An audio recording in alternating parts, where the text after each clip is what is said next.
อาจารย์ว่าให้ฟังที่เพิ่นเข้าไปเห็นอริยสัจแล้วเห็นทุกข์เห็นทุกข์ไปรอบตอกย้ำอีกมันเช้าก็เห็นเป็นแสบมาโอ้ยคือทุกข์แต่ทุกข์มันมาอีกแล้วฉันก็เลยว่าอยู่กับมันนั่นแหละทุกข์ก็ได้ทุกข์มีเพราะว่าเฮายึดทุกข์หลุดพอปล่อยทั้งเบิดทั้งมวลก็ต้นสายปลายเหตุของความทุกข์ก็มาจากอวิชชาตัณหาอุปาทานเพราะว่าความหลงความบ่ฮู้นั่นแหละความบ่ฮู้ในที่นี้บ่แม่นบ่ฮู้หยังเลยเด้คือบ่ฮู้ตรงสภาวะบ่ฮู้ตามความเป็นจริงหั่นนะจิตมันเลยหลงเข้าไปยึดถือยึดมั่นถือมั่นว่าเป็นของมันนั่นนะเพิ่นว่าเพิ่นทุกข์เด้เพิ่นว่าเพิ่นเป็นเจ้าของความทุกข์หั่นนะมันแห่งเพิ่มทุกข์กันแต่ละเนาะเพราะเพิ่นบ่ฮู้ตามความเป็นจริงความจริงมันเป็นจังไดก็คือเฮาสูตรนั่นแหละพระเจ้าเพิ่นว่ารูปังอนัตตารูปบ่แม่นตัวตนเพิ่นรูปบ่แม่นตัวตนเป็นจังไดคือว่าบ่แม่นตัวตนบ่แม่นตัวตนบ่แม่นสัตว์บุคคลเฮาเขาหั่นน่ะบ่แม่นของเฮาหั่นน่ะคันเป็นของเฮาก็ต้องบัญชาได้แหละเนาะแม่นตัวคันว่าเป็นของเฮาหั่นน่ะเฮาก็บัญชามันได้ตัวคือกันกับเฮาขี่รถนี่แหละเนาะรถเฮาสิเฮาบัญชามันไปอยากให้มันไปทางใดก็ได้อยากให้มันหยุดก็หยุดจึกแม่นแต่ว่าเอาบ้านนี้ฮู้ว่านี่ได้สิคันว่าแม่นของเฮาบอกมันดูมึงอย่าเฒ่ามึงอย่าแก่เด้อหูบเด้อมึงอย่าผมขาวผมงอกเด้อมึงอย่าตาฟางเด้อบอกมันหั่นนะมันสิฟังอยู่บ่เชิญอีกมันก็เป็นตามกฎเกณฑ์ของมัน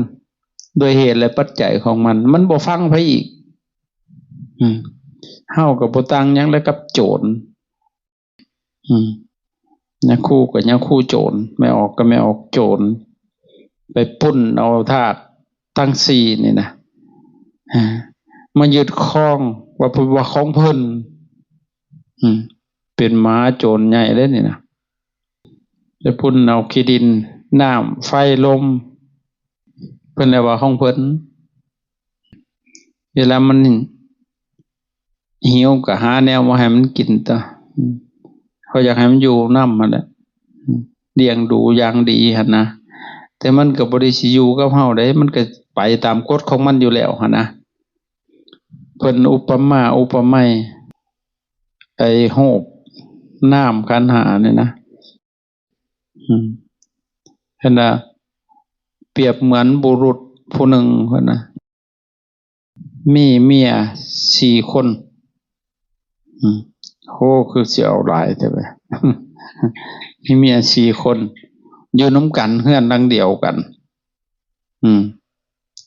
อยู่มาต้นนานบัดผู้ผัวก็เลย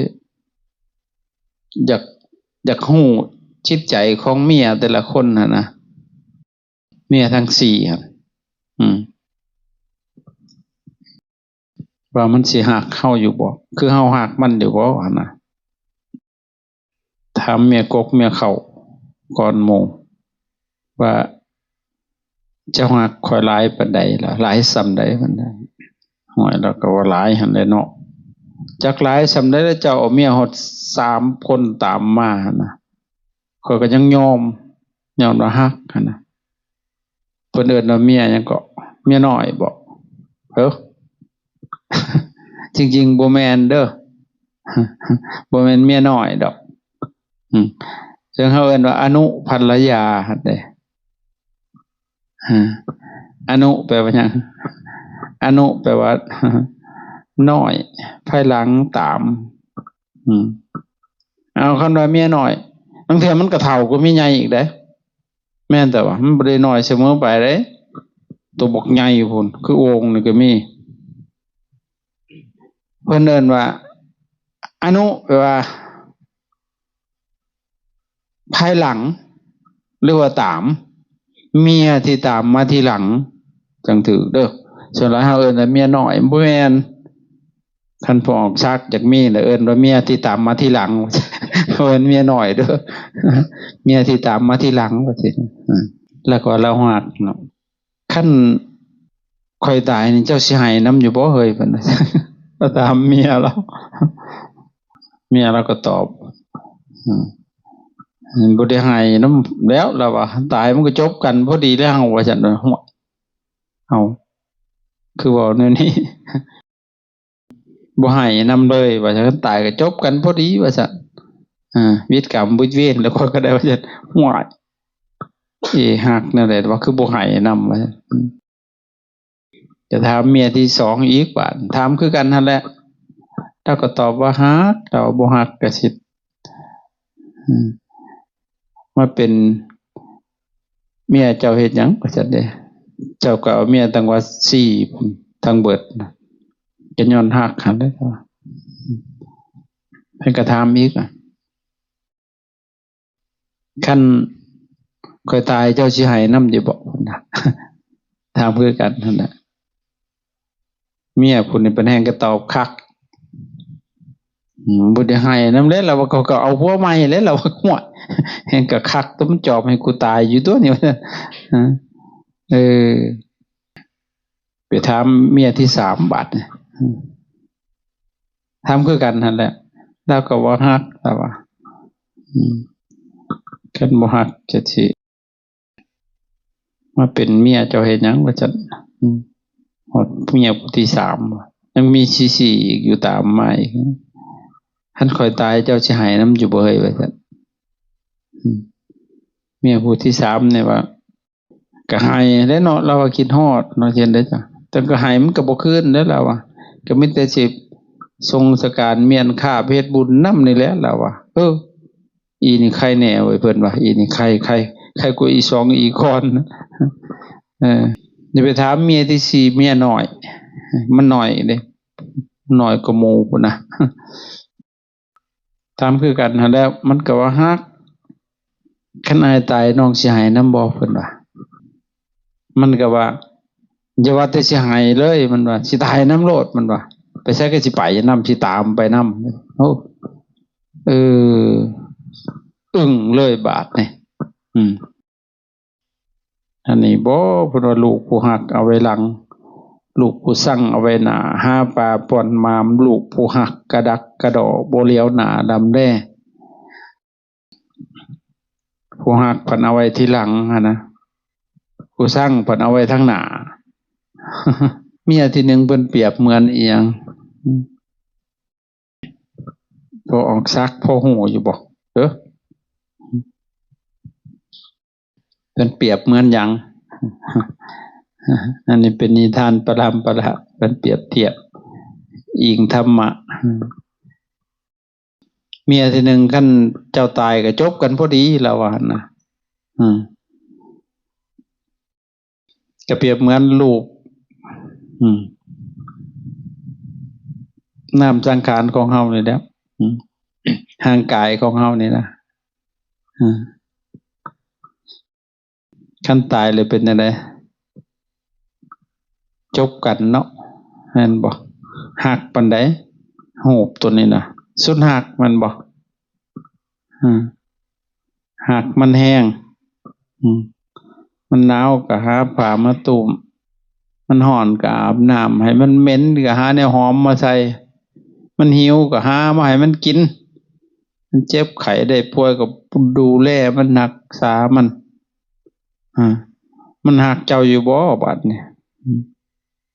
มันบ่ได้อ่อนซ้อนสิจักอยู่นำเพิ่นธาตุทั้ง4นี่มหาภูตรูปทั้ง4นี่ มันเตรียมสิกลับไปสู่ให้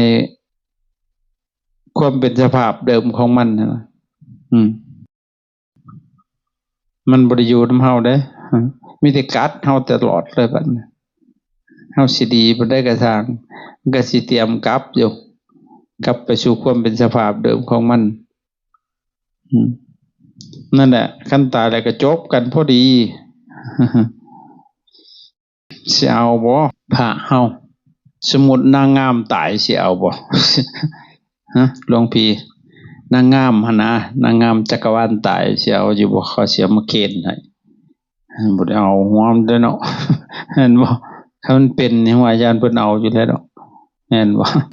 นั่นแหละไปทางทางมันแหละจบกันพอดีอันในเมียที่หนึ่งได้หั่นน่ะ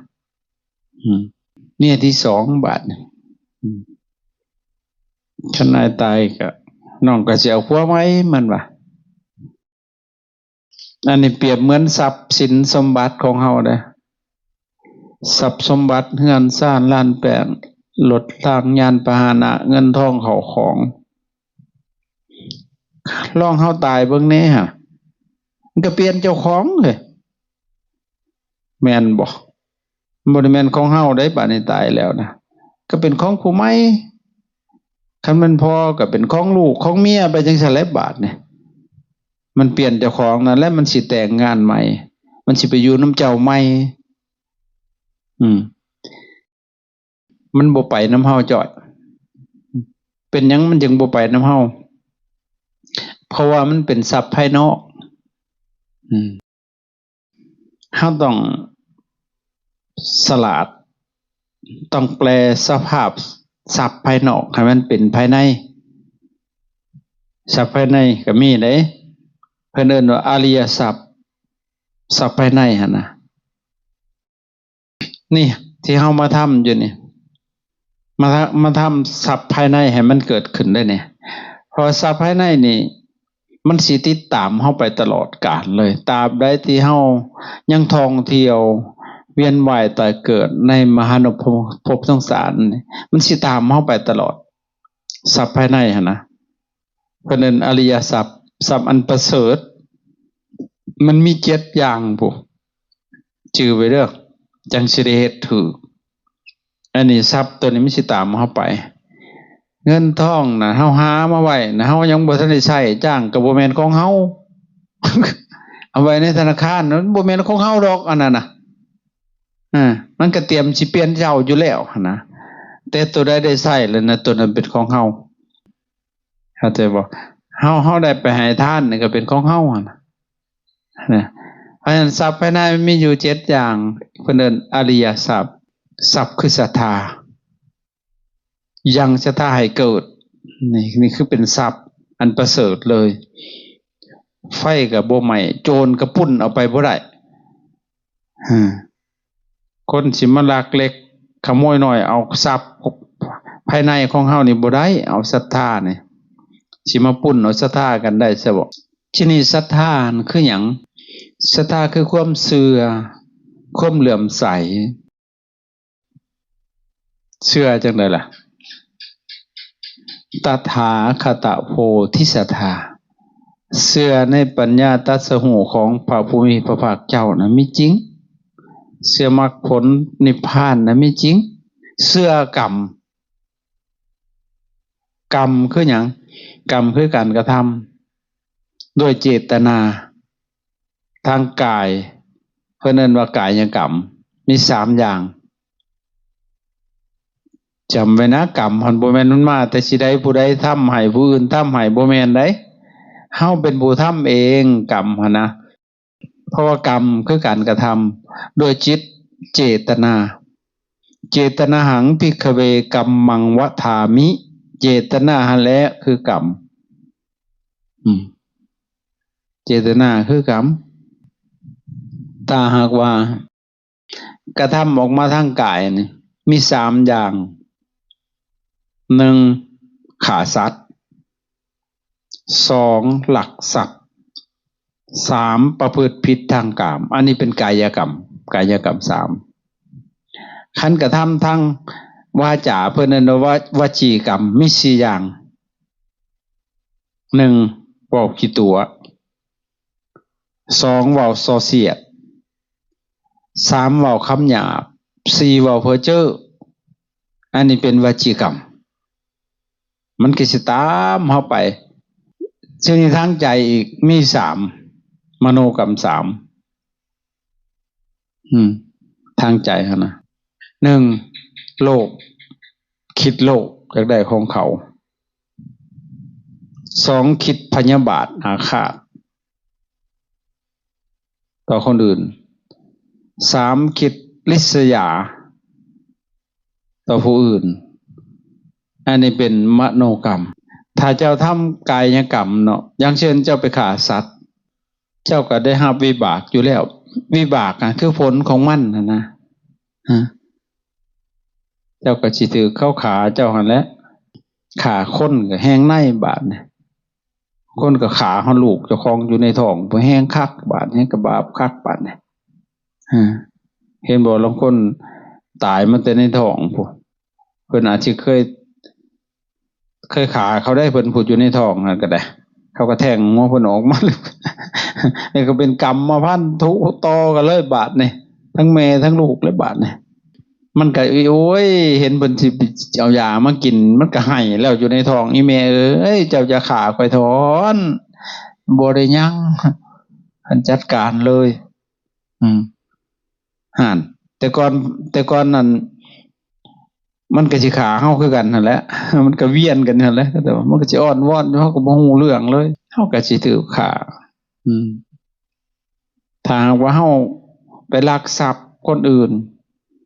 แน่นอนมันก็ต้องเอาคืนเจ้าสิเอาไว้ดีปานใดถ้าบ่มีกรรมต่อกันหั่นน่ะมันบ่เอามันบ่เห็นได้นี่ไม่ออกอันนึงเพิ่นฝากโทรศัพท์ไว้กับหมู่แหละมันใกล้ๆกันนึงแห่งโทรศัพท์ iPhone ครับบัตรโทรศัพท์เสียบัตรโทรศัพท์โลอันเสียหั่นน่ะใกล้ๆกันมันยังบ่เห็นเฉยมันไปเห็นอันโทรศัพท์มันบ่ดีเพราะมันบ่มีกรรมต่อกันมันเป็นจังซั่นตัวคันมีต่อกันแล้วมันออกไปเห็นเองโลดอกอยู่ไสก็ได้กรรมมาเด้ตอนเฮาทำเพิ่นเอิ้นว่าสนุกกรรมกรรมก่อให้เกิด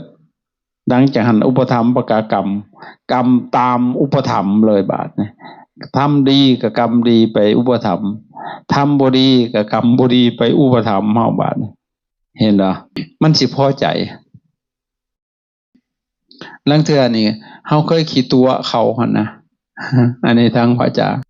บัดเขาตัวเฮาขึ้นเฮาโง่อยู่ได้แต่เขาก็ยังยอมให้เขาตัวหั่นนะมันมีกรรมต่อกันเด้ตัวอยู่เฮาโง่อยู่ว่าเขาสิโกงหั่นนะเขายังให้เขาอยู่เด้อย่างเช่นเขายืมเงินจังซี่นะโง่อยู่ว่าเขาสิบ่ให้ก็ยังให้เขาอยู่เพราะมันมีกรรมต่อกันเด้นี่จะฆ่าสัตว์ลักทรัพย์เฮาก็สิเสียทรัพย์ประพฤติผิดทางกามนอกใจลูกใจผัวใจเมียมันก็ได้รับผลของมันแล้วแหละอันน่ะผลของมันคือวิบากกันนั่นนี่แต่เฮาไปขี้ตัวเขาเฮาก็สิถูกตัวเฮาเว้าคำหยาบคนอื่นก็สิเว้าคำหยาบต่อเฮาคือกันนั่นแหล้วจริงๆแล้วเฮาเว้าบ่ดีมันก็เผาหัวเฮาแล้วเพราะว่าหูกับปากไกลกันคืบเดียวนึงเฮาหูเว้าหั่นแหละได้ยินก่อนเขาเพิ่นสิว่าเพิ่นฉลาดบ่เว้าจึกๆจักๆน่ะเพิ่นโง่เด้อน่ะเพิ่นก็ได้ยินก่อนแหละสมมุติด่าเขากับเฮาไผสิได้ยินก่อนกันเฮาเลยได้ยินก่อนน่ะมันหูกับปากมันไกลกันคืบเดียวนึงเฮาก็ได้ยินก่อนเลยนั่นเด้ถ้าเฮาเอาดีๆได้ซะก็เฮาได้ยินก่อนเขาอีกแม่นต่อจังว่าให้สุขแก่ทานสุขนั่นก็ถึงตัวให้ทุกข์แก่ทานทุกข์นั่นก็ถึงตัวเฮาเป็นผู้ใดก่อนเบิดทั้งบุญและบาปมันก็เป็นเงาตามตัวเฮาไปชั้นนั้นแล้วอันน่ะกรรมคือการกระทำเข้าใจบ่ผลของการกระทำน่ะเพิ่นเรียกว่าเวรมันก็มาฮอดเฮานี่แหละให้เชื่อเพิ่นน่ะศรัทธาคือความเชื่อกรรม จะไปอ้อนวอนเทวดาฟ้าแทนเฮาเชื่อกันกระทำของเฮานี่นะเชื่อคุณงามความดีที่เฮาทำบางเทื่อมันบ่ทันให้ผลตอนนี้กรรมบ่ดีมันให้ผลก่อนจังซี่นะก็รับไปจังซั่นเด้แต่ที่แน่มันมีผลเบิดการกระทำทุกอย่างอันนี้แหละเพิ่นเอิ้นว่าศรัทธาในเมื่อมีศรัทธายังเขาแล้วบัดมันเชื่อบาปมีบุญมีทำดีได้ดีทำชั่วได้ชั่ว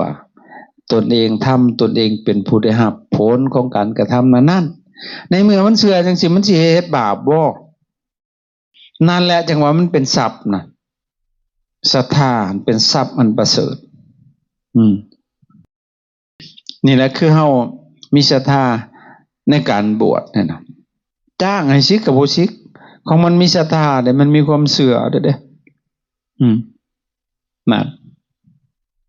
มันเป็นทรัพย์อันประเสริฐเลยทรัพย์คือศีลในเมื่อศรัทธามันพร้อมศีลสิตามมาเลยในเมื่อเชื่อบาปมีบุญมีมันสิไปทำบาปได้จังได๋ล่ะบาดนี้เห็นฆ่าสัตว์ก็ย้านบาปลักทรัพย์ก็ย้านบาปเว้าขี้ตัวก็ย้านบาปประพฤติผิดทางกามก็ย้านบาปดื่มสุราเมลัยมันก็บ่ดีผิดต่อศีล5ซ้ํเด้ในเมื่อศรัทธามีมันศีลมันตามมาโลดศีลนี่ก็เป็นทรัพย์อันประเสริฐเลยเห็นเนาะมันสิรักษาเฮาถ้าบิดเฮารักษามันเฮาหัดทรงศีลหลังจากหัดศีลสิทรงเฮานี่คือเฮาหัดทรงธรรมนี่แหละต่อมาธรรมก็ทรงเฮาคือเฮาหัดสูบยาบางคนก็สูบยาหัดได้สูบยาบ่ได้สูบมาแต่เกิดได้น่ะพ่อแม่บ่ได้ป้อนใส่ปากเด้อบอกล่ะกินข้าวบ่แซ่บสูบยาจักเป็กน้อกินเหล้าเด้ออ้ำเพิ่นบ่ได้สอนแต่เฮาไปกินเองหัดกินกินไปกินมาบัดมันส่งเพิ่นที่บาดนี่ขาดบ่ได้เลยบาดนี่หาเก็บฮอดกอกอยากกินพุ่นถามว่านี่มีผู้สูบอยู่บ่คั่นน่ะอย่าสูบเด้อมาสถานที่นี้อย่าสูบยาเด้จังนั้นมันมีแนวเด้มีแนวมันบ่มักได้คนสูบยาอยู่ในนี้ฮะมื้อแรงมันสิไปหาผู้ใดสูบยาตัวดำๆดอกบีบคอโลดเด้ออย่าสูบเด้ออยู่ในนี้สูบยาก็เป็นกรดแดงเด้ออาจารย์บ่เอาเด้อแต่ใดมาได้เฮาว่าสูบแล้วบ่เอานี่มาเข้ากรรมนี่คือกันจะสูบกันนะบ่เอาบ่ตายดอกคั่นน่ะคันตายก็สิก็น้อยสิจ่ายเองเบิดดอกค่าบากสิสูตรให้พระชุมในสูตรคันตายย้อนบ่ได้สูบยาหั่นนะแต่ก่อนก็สูบพระอาจารย์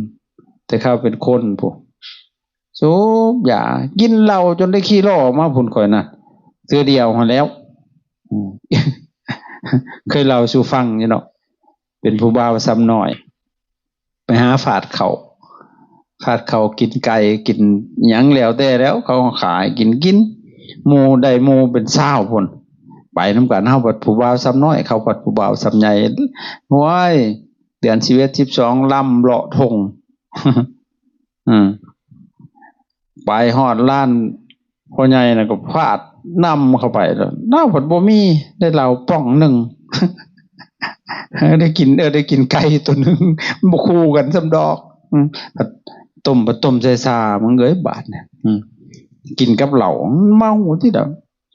ไปร้านที่2ฮอดบ่ได้กินถูกด่าซับเป็นร้อนเลยฟาดบัดเข้าผูกแล้วก็บ่ยังบาดเนี่ยเพิ่นว่าสิได้ผลงานเด้เฮาด่าหัวปั่นพองกันไปเว้ยไปร้านที่3บ้ากองเขาจนผู้เพียงไปไหม้ผู้จะแม่นโคตรหน้าร้ายก็ดอกอีตานะฟาดเขาแล้วเพิ่นมีลูกสาวงามๆเนี่ยนะก็สิไปโอ้ยเขาเลยยั่วให้กินเหล้ากันกับเสี่ยวเมากันบ่2เสี่ยวพุ่นน่ะบ่ได้กินฮอดต้มเป็ดต้มไก่น้ำเขาบัดมาผัดบักอันอยู่สิรอมาผัดขี้เมาอีกบักก็ตกคณะอันน้ำมันเกาะคิ้วนี่ฉีกเลยมาเมื่อเช้านอนอยู่ในแคอยู่ตาราง เงือดแล้วกูมาได้จังไดนี่เพิ่นเงือดไทม์ไลน์มันมาได้จังไดหั่นน่ะเฮาจำได้แต่ว่าเฮาเมาอยู่พุทธตื่นขึ้นมาเดินมานอนเฮี้ยงอยู่มันมากินหากแต่ข้าหันก็หลาบเลยบัดบ่กินหัวมันเลยเหล่าบัดหลาบต่อมาเพิ่นไปสูบซ่าได้บาดสูบซ่าแข่งกันกับหมู่โอ้ยเฮือนปิ่นแยกกันมาเฮือนบ่ถือเดือนแจ้งๆย่างมาตามทางมันเซเข้าป่าพุข้านเอามันจะไข่พุ่นแหล้วจะไข่จะข้องมันไปบ่ถือเขานะข้านกันยังข้านเข้าป่าบังดูใครแต่มันบ่ไกลมาหอดคันหัวจื้อได้เว้ยนับลักหัวไปสิไปเข้าสิมันมีอันประตูมันเอาไม้สอดใส่หั่นนะเขาหน่อยจอไม้ไผ่นะเอาไม้สอดใส่นะประตูมันน่ะจับไปบ่กายเบื้องน่ะฮอดก่อไผ่มันกายเลยได้นี่เพิ่นว่าจื้อก่อไผ่กลับขึ้นกลับมาอีกเบื้องนี่เป็นก่อจังไผ่มันกายอีกแล้วเนี่ยว่ากลับอยู่หั่น4 5เทื่อจนจะไข่มันบ่ถึกจังซี่ลอดแม้มเข้าไปเลยลอดเข้าไปมันเป็นมีเฮือนอยู่หั่น3หลังบาดจึงสติดีๆเสสัตปัทวิงไปจับเหล้าเขาน่ะสาวเอ้ามันเหล้าเขาเราได้เฮือนตรงอยู่ทั้งพี่บัดนั้นย่างไปสัตว์บัดนี้ไปฮอดกี่สีกน่ะสาวอีกเด้เฮือนน่ะสาวจนจื้อได้เพิ่นว่าเฮือนเฮาตรงอยู่ทางนี้ลาดไปอีกไปติดเฮือนน่ะบ่าวบัดนี่โอ้ยอยากให้ย่างลัดไปอีกไปติดโคกม่องบัดนี่อันตามเขาแล้วก็มีโคกม่องได้ขน่อยรุ่นน่ะใกล้แล้วเพิ่นว่าเฮือนตรงอยู่ทางนี้ย่างไปมันไปตึกเหล้าเขาเจ้าของโอ้ชื่อได้แข้งใกล้เฮือนบาดนี่ลัดมากกับพอดีถือกี่สีบาดมันยังเปียกอยู่เลาะอยู่แถวน่ะเลาะไปเลาะมาน่ะมาจับหอดหม่องเก้าเสากี่เสาซ่านไม่ปีนขึ้นทั้งกกเสาเลยมันกวนบ่เห็นจักเทื่ออันหัวกันไดนะขึ้นแล้วก็ค้านที่เขาบ่นอนที่เขานกเปิงผู้ชายเพิ่นให้นอนนกเปิงเนาะเฮ็ดจังได๋ไปเข้าห้องป้าตีนเราถีบเลยย่านอยู่แล้วย่านป้าแบบแห้งว่าบักบ้านี่มึงมาหยังมาจับตีนกูโอ้ยนายข้านไปโอ้ยจะไข่กระทอกันมันเมาซาแห้งอีหลีเราไปแล้วมาไปตึกหัวอันทางเขานกเปิงดีใจข้านก้นดอมก็ไปนอนผัดเที่ยงได้ผัดย้อนหัวลงบัดกองเสื้อบ่ได้ยั่งดึงเบิดเลยห้องมาในป่าบัดเอิ้นมาใช้บัดยังย่านป่าอยู่เด้กั้นใจไปมันดึงมาพันใส่โตเบิดแต่ละอย่างคือว่าหัวมันย้อนลงนี่แหละเงินมันปิ่นน่ะเด้ตื่นมื้อเช้ามาป่าแล้วมึงเป็นอีหยังมาแล้วพี่เขามึงบ่ล่ะเมาซาบ่สูบหัวมันจักเทื่ออีกแต่ข้าหันไปต้องเฮ็ดให้มันถึงเด้อพวกเฮาเฮ็ดอีหยังนะจบเลยบ่ต้องเอาต่อไปอีกนะบัดสุดท้ายมาบวชเศร้าหมดเลยบัดนี้จบบ่ต้องกินมันอีกบัดนี้เหล้าก็ดียาก็ได้เศร้าบางคนไปออกยาอยู่ศูนย์บำบัดพุ่นบ้านเพิ่นไปเฮียนสูบอยู่ศูนย์สูบในปากเจ้าฮะก็เศร้าอยู่ในปากเจ้าหั่นตัวบ่สิไปหากินยาให้มันยากหยังหั่นนะเอาคือลายมาฮอดพี่บัดนะว่าค่อยว่าฮอดใส่แล้วก็ลืมเลยเด้อเมื่อกี้ฮอดศีลเนาะศัพท์คือศีลศัพท์คือศรัทธาศัพท์คือศีลนี่เป็นศัพท์อันประเสริฐเลยต่อมาศัพท์คือหิริมีแต่ธรรมทั้งนั้นได้ไหนวะแต่ว่ามันเป็นนามธรรมหิริคือหยังหิริคือความละอายตกสิ่งบ่ดีทั้งหลายทั้งปวงคันสิเว้าบ่ดีก็น่าอายใจเด้หั่นน่ะคันสิเว้าส่อเสียดคันสิเว้าคำหยาบสิเว้าเพื่อจะน่าอายคันสิขี้ตัวก็น่าอายหั่นน่ะเห็นบ่มันเป็นทรัพย์อันประเสริฐเลยนี่แหละคันสินอนตื่นสวยก็น่าอายเด้น่าอายหมู่เด้เห็นบ่ก็เป็นทรัพย์เด้หั่นน่ะขี้ข้านก็น่าอายหมู่เด้หั่นน่ะมันเป็นหิริคือความละอายต่อสิ่งที่บ่ดีหั่นน่ะในไรมันบ่ดีนะฮู้จักอยู่ที่เนาะให้น่าอายจิตมันน่าอายมันก็ทำบ่ได้แหละคันสิทำบาปก็น่าอายเด้อจ้ะทำบ่ได้ อายสัวกลัวบาปทับคือโอตปะโอตปะคือความกลัวญาณโทษภัยของมันนะคันเสียดผิดกับญาณนั่นแหละอันนั้นโอตปะต่อมาอีกศัพท์คือพหุสัจจะ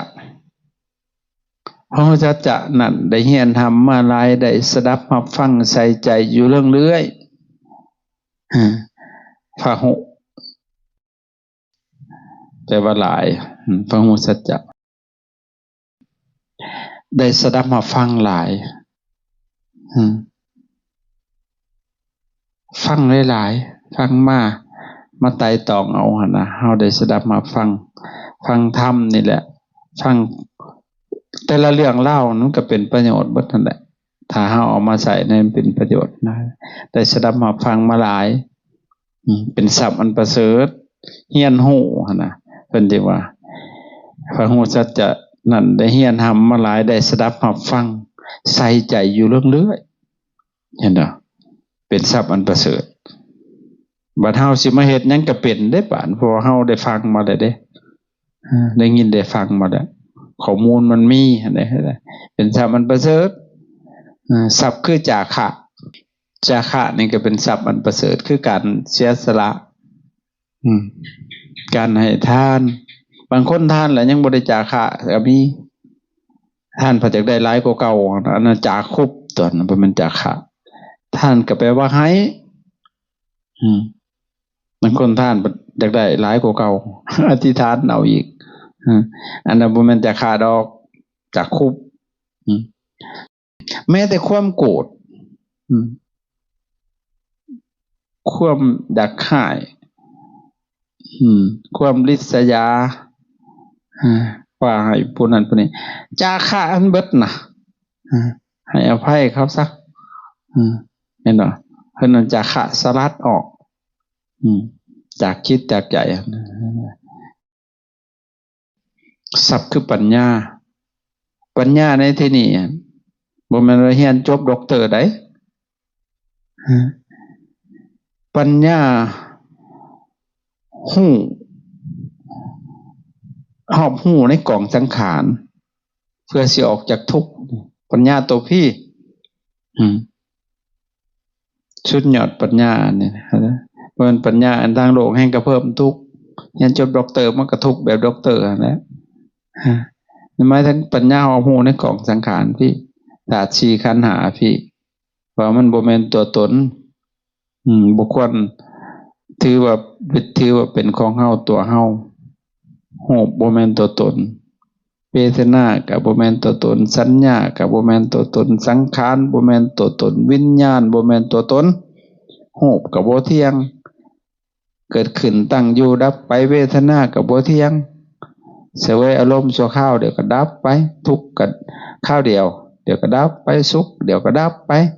จิตไปเสวยซื่อๆมันเกิดดับจนเวทนาก็บ่เที่ยงสัญญาก็บ่เที่ยงสัญญาคือความจำได้หมายหูบ่ได้เที่ยงได้หันเดี๋ยวก็ลืมสังขารบ่เที่ยงวิญญาณบ่เที่ยงเกิดขึ้นตั้งอยู่แล้วก็ดับไปแต่ละอย่างก็ได้เห็นบ่บ่เที่ยงแล้วก็ยังบ่แม่นตัวตนอีกให้มีข้อมองหูนี่ในกล่องสังขารนี่จิตมันจังจะได้ถอนอุปทานให้หูท่านกฎของปัจจัยหลักอนิจจังทุกขังอนัตตามันก็อยู่กับเฮาตลอดกาลแต่เฮาบ่ได้มีปัญญาพอสิมากำหนดหูมันอันนี้เป็นศัพท์อันประเสริฐเลยสิติดตามเฮาไปตลอดกาลให้ได้เด้ออริยศัพท์ทั้ง7อย่างจำไว้อันนี้คือเป็นศัพท์ศัพท์มันประเสริฐเห็นได้ว่าศัพท์ภายนอกนั่นมันสิได้ใช้ในปัจจุบันที่เฮาอยู่นี่แหละเฮาหาไว้หลายๆบ่ได้ใช้ก็เตรียมโตแล้วเตรียมโตสิเปลี่ยนเจ้าของมันสิแต่งงานใหม่แล้วไปเห็นเศรษฐีเขาเจ้ามีเงินหลายๆคิดอีตนเขาเจ้าเฮาบ่มีเฮาบัดอีตนคนมีเว้ยโอ้จะแม่นมึงโง่นะมึงสิได้ใช้บ่เงินมึงอ่ะมึงมาแต่หาคือเฮานี่ห้วยตายก่อน ตายก่อนเงินเบิด เงินเบิดก่อนตายเพิ่นตายก่อนเงินเบิด ใส่ให้มันเกลี้ยงโลดละลายโลดอาจารย์ให้กระใส่เก่งปีหนึงห่วยเบิดหลายล้านอยู่เด้หลายร้อยล้านอยู่เด้บ่ได้ใช้ยังได้ไปซื้ออาหารนี่แหละไปเลี้ยงยาคู่นี่แหละ นี่แหละขึ้นนี่งานนี่ก็เบิดหลายล้านเติบอยู่ดอกนั่นน่ะไปซื้ออาหารเด้แต่ละ4 ล้าน3 ล้าน4 ล้านค่าใช้จ่ายหั่นนี่นะปีนึงก็มากพอสมควรอยู่ดอกพอเดือนละเทื่อจัดวันงานใหญ่อีกได้2 เทื่อค่าใช้จ่ายอย่างหันอย่างนี้อีกแต่ก็พอจะทำเพราะว่าเฮาทำให้มันเป็นทรัพย์ภายในถ้ายังเกิดอยู่ก็คือสิบ่อึดดอกพอได้ทำมามากได้ทำได้ให้เบิดแหละหลายแนวได้ให้ทานซื้อขี้ดินเป็นทานก็ได้ซื้อหลายวัดแต่บวชมานี่น่ะดินนั่นนี่ซื้อเอาทั้งเบิดแหละเขาบ่ได้ถวายได้ซื้อเอาทั้งเบิดนี่น่ะคนอื่นซื้อให้แน่ก็เจ้าของก็ได้ออกซื้อนำแต่ก็เฮาก็เป็นสะพานบุญให้เขาเจ้าด้วยซื้อออกไป3-4 สำนักเลยเด้ซื้อออกไปเห็นบ่ก็ได้ให้ทานได้สร้างศาลาสร้างกุฏิวิหารสร้างห้องน้ำได้ทานทรัพย์ได้ทานรถก็ได้ทานบาทนี่คันมันยังเกิดอีกก็คือสิมีผู้ซื้อให้อยู่ดอกเว้ยเฮาก็ซื้อบ่แม่นแต่ว่าเกิดในชาตินี่เขายังซื้อให้ดะท่านไปพระแห้งได้คักกว่าเก่าอีกบาดเขาก็ซื้อให้อีกเห็นบ่ก็ถือว่าได้เฮ็ดไว้หลายพอสมควรนั่นแหละก็เลยบ่ได้ห่วงถ้ามันอาจารย์ตายไผบ่อยากแจกข้าวน้ำกระยาเด้อเขาแจกไว้พอแห้งแล้วบ่ได้อุกทำไว้มั่นใจเลยนะบ่ได้อาศัยกินโนน้ำมูดอก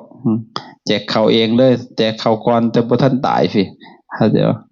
นั่นแหละให้นี่คือเฮ็ดให้มันเป็นทรัพย์ภายในอาจารย์บ่ได้ยากได้บ่ได้คิดยากคันสิให้หยังก็ให้โลดบ่คิดยากมันบ่ให้ก็คือบ่ให้คันให้ก็ให้โลดบ่ได้คิดยากเลยสำเร็จแล้วมันเป็นสัตว์เพื่อหยังเพื่อเฮ็ดให้เป็นทรัพย์ภายในมันสิติดตามเฮาไปจักหน่อยว่าเพิ่นว่าคันอ้ายตายน้องสิเอาผัวใหม่เพิ่นว่านี่แหละทรัพย์มันสิเป็นของผู้อื่นคันแม่นอาจารย์ตายของบ่มีดอกเงินนั่นแล้วชาติสิได้ใช้ของข่อยในเซิร์นก็ใช้เบิดแล้วสิได้ใช้ก็มีแต่รถเท่านั้นแหละข่อยเอาไปนำบ่ได้ได้ตัวนี้ได้ใช้ผู้ใดยังอยู่ก็ได้ใช้ปาให้ใช้ต่อบ่ปาก็คือว่าแล้วมันเอาไปนำบ่ได้เนาะเดี๋ยวเงินเช็ดข่อยใส่เกลี้ยงใส่เก่งนี่ล่ะเพราะแปลสภาพมันให้มันเป็นทรัพย์ภายในสิติดตามเฮาไปมาฮอดเมียที่3บาทคันนายตายน้องก็สิให้นำอยู่แจกข้าวหาเมียที่3นี่เปรียบเหมือนญาติเด้ญาติพี่น้องพ้องพันเฮาถ้าเฮาดีเนาะเขาก็สิให้นำเนาะถ้าเฮาบ่ดีเขาก็สิให้อย่ามันคืนมา เขาให้นำเขาก็กินฮอดเขาก็เช็ดบุญสุนทรทานหาถ้าว่าเฮาดีนะพี่น้องนะเมียที่4เด้ซะคันอ้ายตายน้องก็สิตายนำทันทีไปซะก็สิไปนำอันนี้ก็เปรียบเหมือนบุญแหละบุญกับบาปที่เฮาทำโดยกายวาจาใจของเฮานี่นะมันสิติดตามเฮาไปตลอดบ่สูญเปล่าเด้การกระทำแต่ละอย่างโดยจิตอันเป็นเจตนานะมันคือนั่นคือกรรมเจตนาหังภิกขเวกัมมังวทามิเจตนาของการกระทำนั่นแหละคือกรรมบ่ว่าสิดีหรือชั่วมันก็ติดตามเฮาไปเฮาเลือกเอาว่าเฮาสิเอาเมียตัวใดเอาเมียที่4หรือสิเอาเมียที่2เอาเมียที่2นี่มันไปเอาผัวใหม่เด้เพราะฉะนั้นให้ได้ทำทรัพย์อันประเสริฐไว้เด้ออริยทรัพย์ติดตามเฮาไป ตลอดการให้ทานถึงว่ามันสิหน่อยก็สร้างขอให้จิตใจได้เลื่อมใสนะบุญมันมากมายได้บางคนแบบโอ้ยเฮาบ่มีเงินคือหมู่บ่ได้ให้แล้วเจ้าขี้ที่เองอ่ะนะบ่รู้จักให้เด้อซะจริงๆมันก็มีหั่นแหละคันได้ให้นะน้อยหนึงก็จะค่อยพอใจนะคันได้ให้อนาถบิณฑิกาเศรษฐีได้เราให้ทานมากมายสุดท้ายเราเบิดทรัพย์ก็เบิดมาแต่ไปแต่วัดหลายมันเสียไปลูกน้องเอาไปนำแน่เอาพระไปสันภัตตาหารที่บ้านแต่ก่อนเป็น500พุ่นต่อมาลดหน่อยลงมนต์พระไปสันนี่พระพุทธเจ้าอีกเราก็เลยน้อยใจน้อยหนึ่งพระพุทธเจ้าถามว่าข้าพดียังพอใจในการให้ทานอยู่บ่เราว่าข้าหน่อยบ่เคยเบื่อเลยบ่เคยอิ่มเลยเรื่องการให้ทานเราว่าแต่ว่าเราว่าไอ้นำสมภักเสียนเป็นที่1แล้ววะแล้วก็เข้าปลายนะเขาที่มันหักเป็นน้อยๆเขาเกลือไก่หั่นเป็นที่2เอามาต้มแล้วมาแจกจ่ายให้พระพันจันทร์ข้าน้อยก็สิได้บุญอยู่บ่ล่ะว่าเราน้อยใจหั่นนะพระเจ้าว่าโอ้ยบุญคำว่าน้อยบ่มีดอกถ้าหากว่าใจเฮาได้เหลื่อมใสแล้วนะเห็นบ่เพราะฉะนั้นเฮาอย่าประมาทแม่เฮาบ่มีเฮาบ่มีแฮงบ่ให้มันแฮงบ่มีแล้วนะเพราะมันบุญนะมันก็เป็นต่อบุญเด้คือฝนตกก็เม็ดน้อยๆหลายเทื่อมันก็หลายแหละบ่ได้เม็ดซ้ำกำปั้นได้ผลหั่นน่ะเม็ดน้อยนึงแต่มันตกดูหั่นน่ะเข้าใจบ่เฮาสิท่าให้มันมีบาทได้ละบาทเนี่ยก็บ่มีแล้วเทื่อสิตายก่อนแล้วบ่ได้ให้ทานเท่านั้นแม้แต่พระคือกันพระกี่ที่นี่บ่เคยให้ทานนี่ก็อึดเห็นบ่พระอันโลสกติสะครับไปเบียดเบียนประทุษสหายผู้เพิ่นมีศีลมีธรรมอีกบาดนี่สุดท้ายน่ะอาภัพเลยเกิดเป็นม้าหาร้อยชาติก็บ่เคยอิ่มมันเกิดเป็นยักษ์หาร้อยชาติก็อิ่มตัวเดียวเป็นม้าหาร้อยชาติก็อิ่มตัวเดียวแล้วก็ตายมันเกิดเป็นคนหาร้อยชาติจนปฏิบัติธรรมจนได้บรรลุเป็นพระอรหันต์ก็ยังได้สันเขาอิ่มตัวเดียว